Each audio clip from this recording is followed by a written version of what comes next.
Raka, seorang pegawai kantoran muda, pindah ke rumah kontrakan tua di pinggiran kota. Rumah itu murah sekali, padahal cukup besar. Tetangga bilang, jarang ada yang betah lama di situ. Raka cuek. Baginya itu cuma mitos. Malam pertama, listrik padam. Gelap pekat. Hanya suara jangkrik dan angin yang menusuk. Dari ruang tamu, terdengar.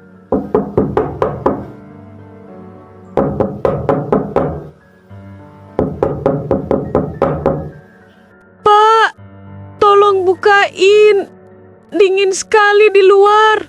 Raka ragu, tapi akhirnya membuka.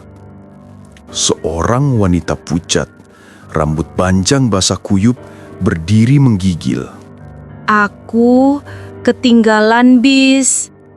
Boleh numpang sebentar? Raka menyalakan lilin, mempersilahkan masuk.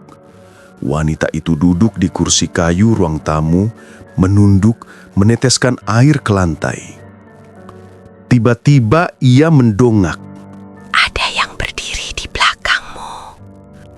Raka langsung menoleh, tak ada siapa-siapa. Begitu ia menatap kembali, kursi itu kosong. Hanya tersisa genangan air.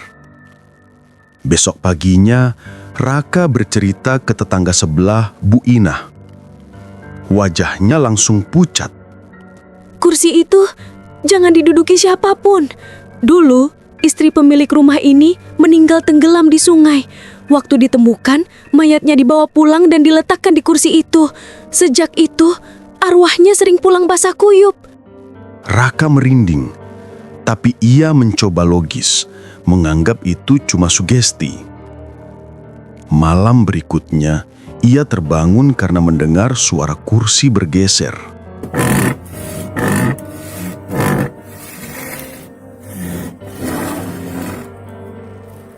Dari kamar, ia mengintip. Kursi itu bergerak sendiri, basah dan seperti ada bayangan seseorang duduk. Suara napas berat terdengar. Aku dingin. Aku kedinginan. Raka mencoba mencari tahu dari pemilik kontrakan, Pak Koswara, yang tinggal agak jauh.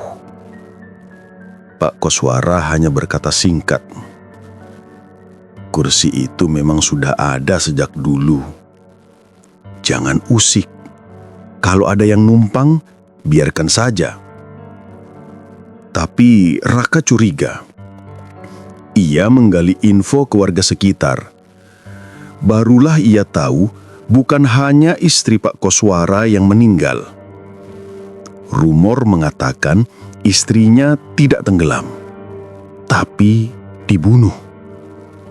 Ada saksi yang melihat Pak Koswara bertengkar hebat malam sebelum istrinya hilang. Dan anehnya, polisi tidak pernah benar-benar menyelidiki.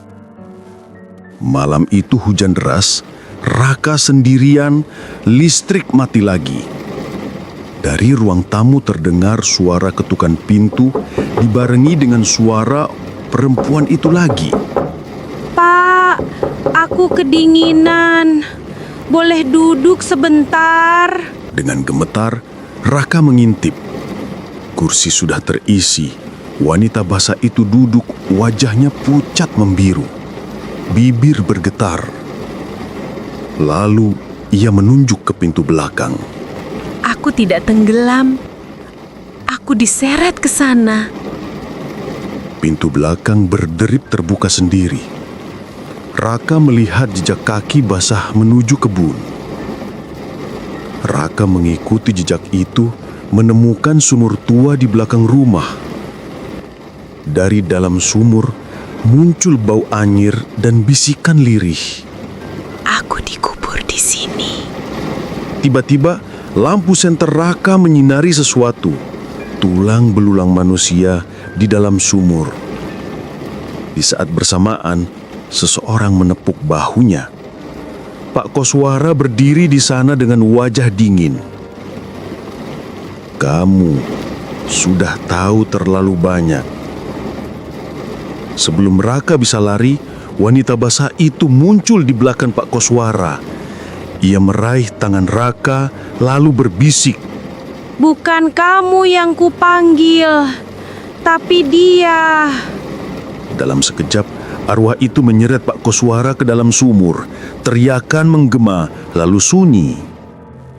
Keesokan paginya, warga menemukan kursi ruang tamu basah kuyup.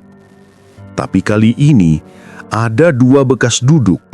Satu untuk wanita itu, satu untuk suaminya yang akhirnya menyusul.